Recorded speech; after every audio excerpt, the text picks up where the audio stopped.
My name is Alex Harter and I'm an architect from Switzerland. I would like to do a little vlog about architectural drawing and how I use it in my work. This will be the first of a little series and I'll try to cover different topics as I go along. I'll be using an overhead camera so you can see me drawing right on the sheet of paper. Okay, let's get started. What I usually start with is a simple rectangle. And I place it more or less in the middle of the sheet.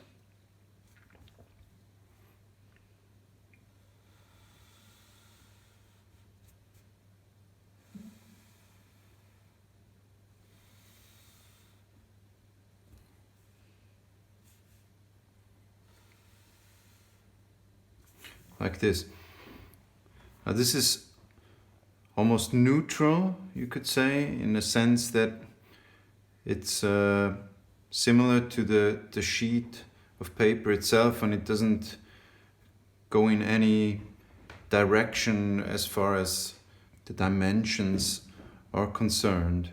I mention this because it's important to know that when I do these kinds of drawings, they're not related to a specific project or specific type of building, or they are more just studies on proportions. And so that's why I usually start like this. So first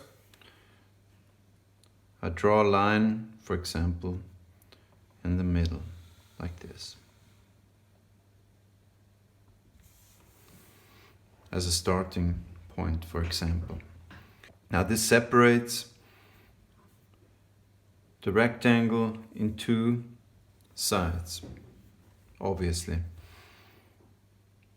Now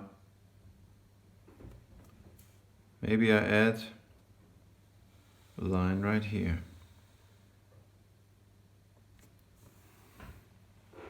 So now there's a movement starting, there's a relation starting between these lines, between the outer line and this one, and you start to see fields or areas. Now when you look at it, there's this ambivalence starting already with just these two lines. You could see either, an object like a pillar, column, if you will, within this oblong shape here, and maybe this is a void area, and this again is it's like coming to the front as a closed wall maybe, and this is like a space in between. Or you look at it the other way and you think this could be a wall and it's just shifted to the side, and what you see is a space behind, and because of the frame going around it, you just see a small area on the side of the wall that's open within the frame. So yeah, that's the basic ambivalence that's starting to happen when you draw. So next, say we put a line here.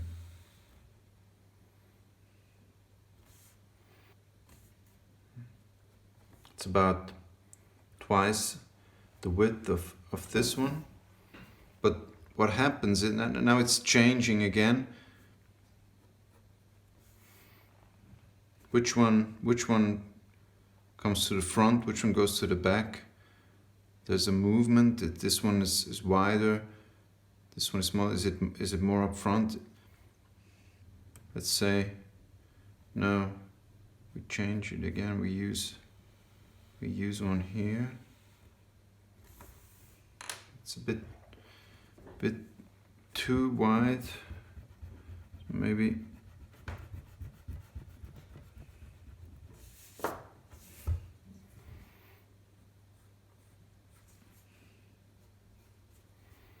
Just to be a little thinner. Almost the same as the one over here. And then we add one here.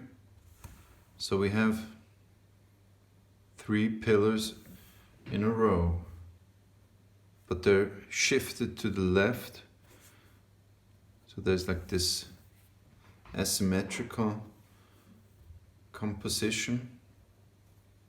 And maybe, you know, you could even exaggerate the column topic if you add something here or here.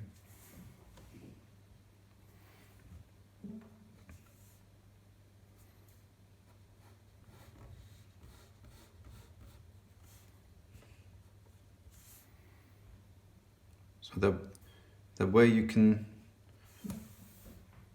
try and see what could be interesting regarding, you know, distances from the border. By border I mean the edge here, this frame, which serves, like I said in the beginning, it serves as just the frame of the composition, but you could also think of it as the outlines of an architectural body, of a building, maybe. Just looking at it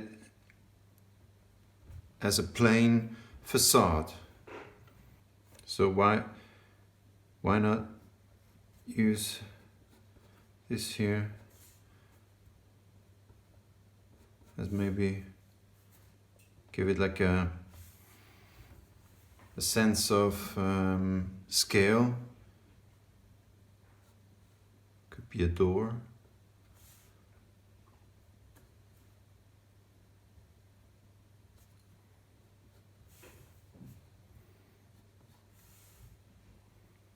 Okay.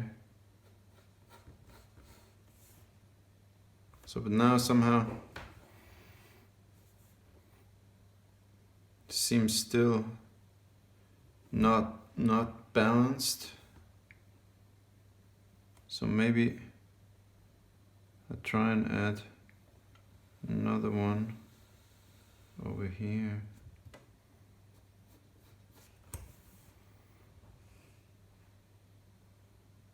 No, it's too much.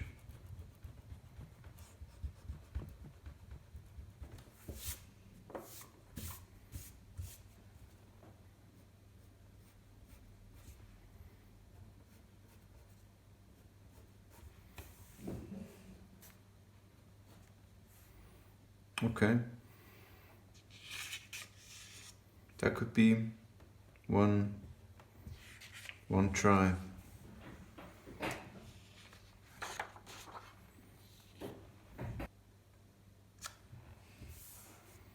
Let's do another one. Start again, just with a rectangle.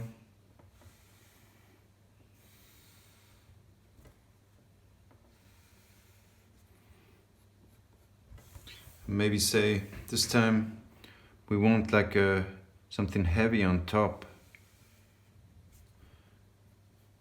like this element that lays on top of everything, and we start from here. So what I would never do, I do it now, but I would never do it, is go like this. I mean, never do it, maybe, but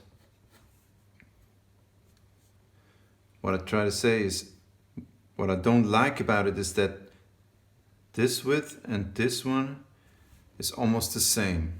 So it gives you this frame kind of impression.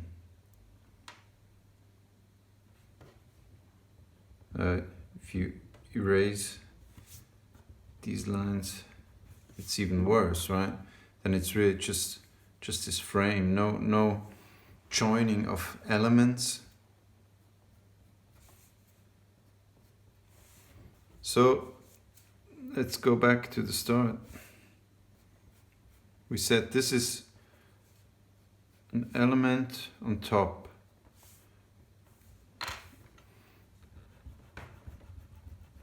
I said heavy in the beginning. It doesn't need to be heavy.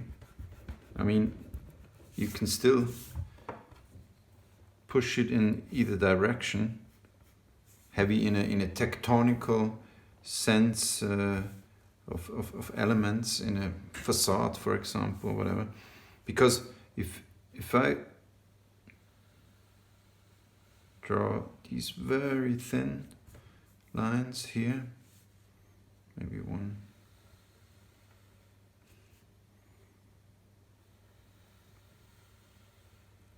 here, bit wider here. So then this is a solid element. But if you do the opposite,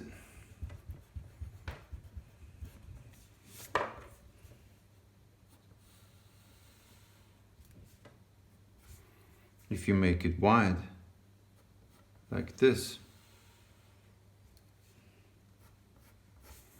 then suddenly this piece becomes the lighter part.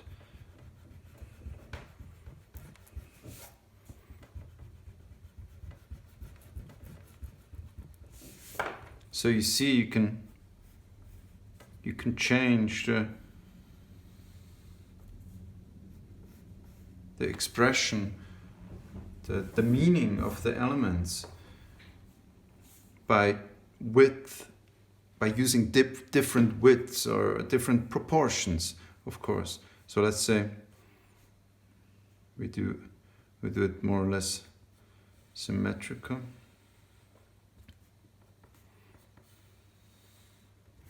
So you see now these two columns, whatever, walls, they are the heavy parts and the top one seems lighter. Now you could divide it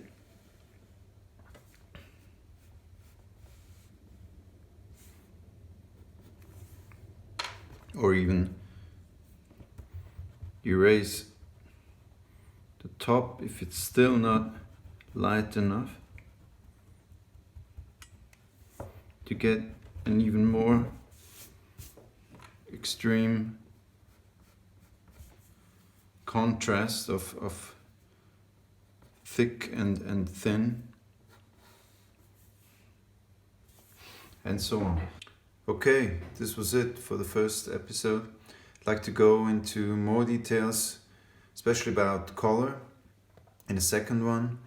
Thank you for your attention, and please leave comments below. Tell me if you liked it, what would be interesting for you in further episodes, and subscribe to the channel. Thank you. Goodbye.